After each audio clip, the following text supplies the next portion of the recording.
All right. So I had a ECU come back to me. Customer says that it is still faulty and they demanded a refund because they said it didn't work. I said they had to send it back because I remember doing quite a bit of work to this ECU and, tested it before I sent it and it was working fine. So the customer claims currently is that it doesn't work. It doesn't power the instrument cluster, which the ECU doesn't power the instrument cluster anyway. It doesn't power his tuner through the OBD port, which the ECU doesn't power that anyway. It doesn't power the VP44. Now, it does power that. It controls a relay to switch on, and the power, comes from the battery, but the ECU does control the relay for that. So we will investigate that. Also, customer says there's no wait to start light at all. They said the first time they put it in, it run for 30 seconds or 30 minutes. I can't remember. And then nothing. They say there's no wait to start light at all. And all of those things are not powered. In fact, let me just double check the email. Yeah, let's see. They said they installed it. There's no power to pump pin 7. There's no power to the instrument cluster. And there's no power to the lift pump. And they want a refund because they say it's dead and I did not repair it. And it has similar or same issues as before. Uh, okay. All right. So originally, when this cluster come in, it had typical delayed wait to start, and it had some other logic issues in it. I did quite a bit of work on this one, and then I think I actually had to replace the flash chip in there because it wasn't holding programming good. Like the programming was messed up in the flash chip, the the 28F400, or I don't think the program. I mean, yeah, it was messed up, and when you try to flash it, it wouldn't hold, like it wouldn't flash. So I actually had to replace that flash chip, and then I was able to program it. I remember I did a ton of work on this one, but anyway, I tested it, and like I said, fully worked good, and tested this one quite a bit, and then I shipped it out, and sad to see the person still having issues, and I'm all for helping my customers when there's issues. If I feel like it's something that could be wrong with the ECU still, yeah, I definitely would refund and help program a replacement, all kind of stuff. I'm a very easy guy to work with. But this one, the fact that some of the stuff they were saying got nothing to do with the ECU, and the fact that they're saying there was no way to start light. I kind of know it's not the ECU because even when the ECU is completely bad, but powering up a little bit, you should get a flashing way to start, like if the programming was being bricked. Uh, so I just, I kind of know it's not the ECU, but nobody believes me when I try to help in instances like that. Somebody's had something repaired. I understand. You don't want to trust the repair guy because you want to trust your own diagnosis, but I don't know. Let's find out. I think it's nothing wrong with it. They claim that it's bad. I haven't hooked it up yet, so maybe I'm talking all this mess and I'm wrong. But I am 99% sure it's going to be good. But anyway, for those not familiar, this is my tester for these. Just a quick little bench tester I have for them. It's very simple. There's a lot of sensor inputs, a lot of the lights, just to indicate what's coming on, what's not. And I have a VP44 hooked up since they said that wasn't getting power. We're going to check that. But the main thing to look out for is a white light, which is the indicator for the wait to start light. So this should be our first indication of if the ECU is good or not. They said there was no wait to start light, so we shouldn't see that come on at all. Now, if the ECU is bad, we should see it either like a delayed startup or we might see it flash. Um, but a normal operation would be that this comes solid for, 1 to 3 seconds and then it cuts out. And you'll see all the other indicators come on, which most of the indicators are not important for you to really care about right now because I'm going to go through each thing individually. And then if the ECU is, coming online, I'll go through, check some of the sensors and whatnot. I think for the main part, if we see the wait to start light, we kind of know that it's not bad. And I will also put, if it comes on, I will also put like maybe a load on the 5 volt to see if maybe the 5 volt rail is shorting out under load, from the sensors or something. But I don't know. Let's make sure I got it off.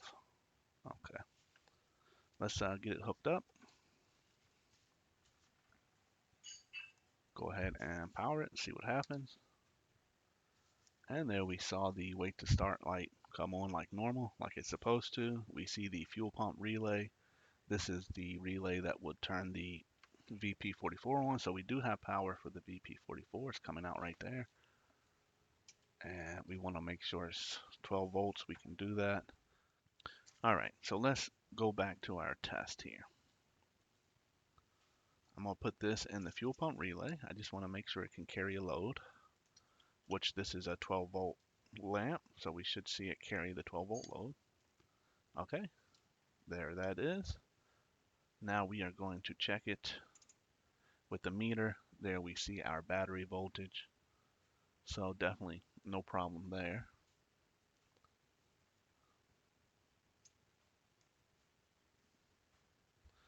We have our tank pump, which the tank pump is not on right now, but when we power it down and turn it on, we should see that come on for a little bit and then cut off. So let me just make sure that's carrying load as well. I might have to hook it up this way. Okay.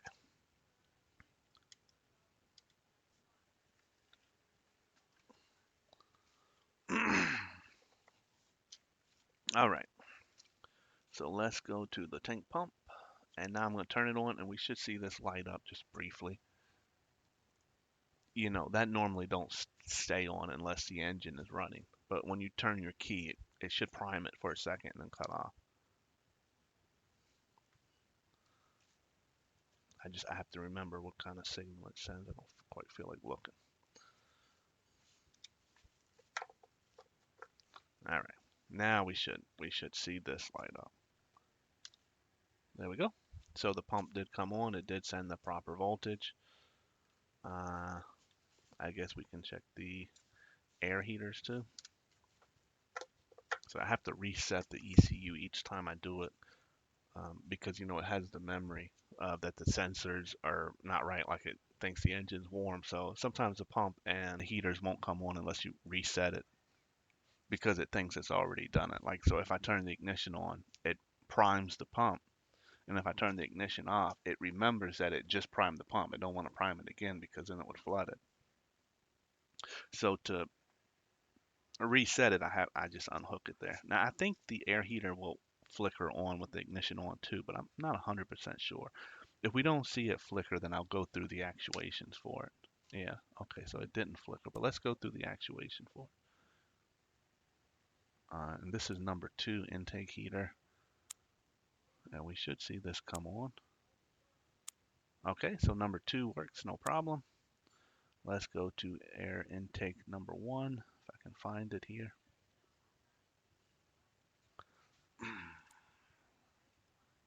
Okay, here's number 1. Sorry, I must have went too fast. Or I might have hit bad connector here. This thing can be kind of picky sometimes. Oh, I had selected that. That's the problem. Okay, there we go. There's number 1 working. So, yeah, I'm not seeing anything. We can cut that off now. I have LEDs there to show that they come on, but since they use relays to, it's switching relays, I like to put the 12-volt lamp there just to show it's carrying load because LEDs don't particularly show that it's carrying a load. And we can do the same thing with the 5 volt here. You'll see it's going to be pretty dim, but you'll see it. And since this is a 12-volt lamp, the 5 volt, it's not quite enough to make it bright, but we'll see it holding load. So it's holding the load there, no problem. And if we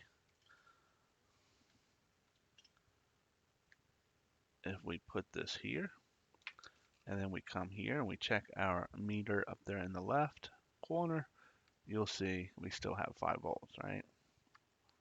So I'm not bringing the voltage down at all.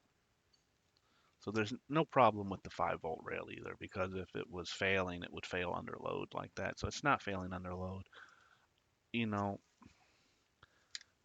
there's really not much else that I need to check on. I didn't even need to check all that stuff, honestly, but there's really nothing else I need to check because the customer's concern was that it was not coming on at all, which is not accurate. It comes on fine. It powers the in-tank pump. It powers the VP44, and the 5 volt rail is not shutting down. That's, right there. We know that all that stuff is working. The only other thing I do want to check is the signals, because these old ECUs, they really like to lose the main processor's ability to recognize the signal inputs. And that's just because it's an old chip that's heavy use, and either the reference, voltage reference source in it goes bad, or sometimes just the individual input outputs go bad.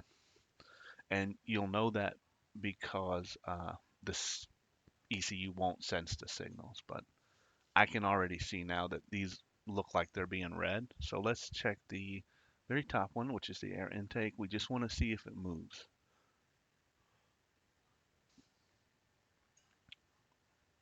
Okay, and it is moving. It is adjusting properly. Okay, let's check the water and fuel while we're here. Okay, that is adjusting, so it is reading that sensor.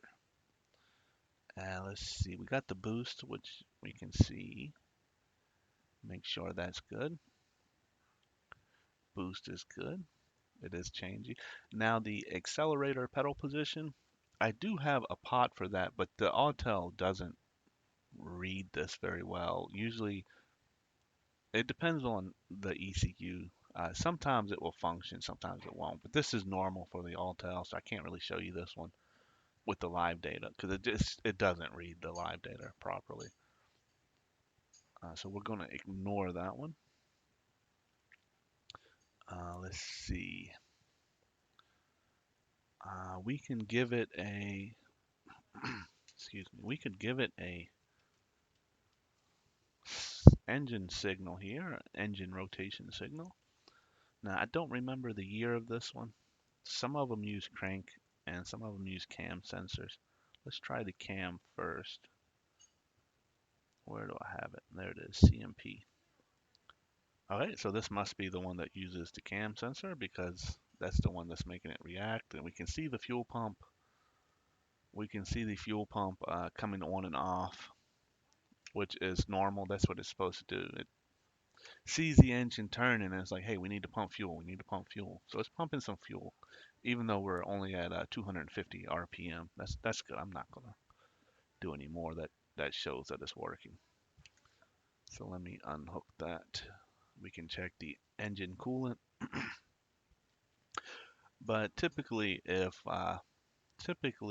one of the sensors or two of the sensors are working, then it's mostly all working. A lot of the sensors for this actually go through a multiplexer. So that's another thing that can fail sometimes is that multiplexer. And that will take like 3 or 4 of the signals out, but other signals would be working. So like water and fuel, that signal goes straight to the processor. It goes through some pull-ups and some limiting, resistors and whatnot, and then it goes straight to the processor. And the the apps goes through that multiplexer, but also I think it was the air intake goes through that as well. I don't really feel like looking it up, but I know I know let's see, ECT. I think that one doesn't. I think the air intake, the apps, and the boost all go through the multiplexer, and they were working, so the multiplexer's fine. Engine coolant, we checked that one. Battery voltage looks good. Injector pump voltage is good. Oil pressure, we can check that one. Okay, we had change there. Don't have a speed signal hooked up, so we're not going to check that. But yeah, everything is good. Now, I will also check this idle validation because that goes through a different processor than the other stuff. That goes through that secondary MCU that's kind of off to the side, that 100 pin one. So I want to make sure they switch because I've seen that chip fail before and these not work. But the ECU itself seemed like it was working. But as long as they switch, I know that MCU is still good. Now keep in mind, I've already had this ECU open. I've made repairs to it and I've tested all the components inside already. I've already done that. So, normally when I'm running these tests, I'm also checking the inputs and the outputs, and I'm checking specific readings on each of the different chips and circuitry that I'm working in. But I've already done that. So I don't need to do that right now because right now I'm just confirming what I already know and that it's all correct and was working. So that's why, I'm confident in saying that those things are still working just based off the little bit of information that I see from the live data there. So, but yeah, ECU is fine. There's no problems here.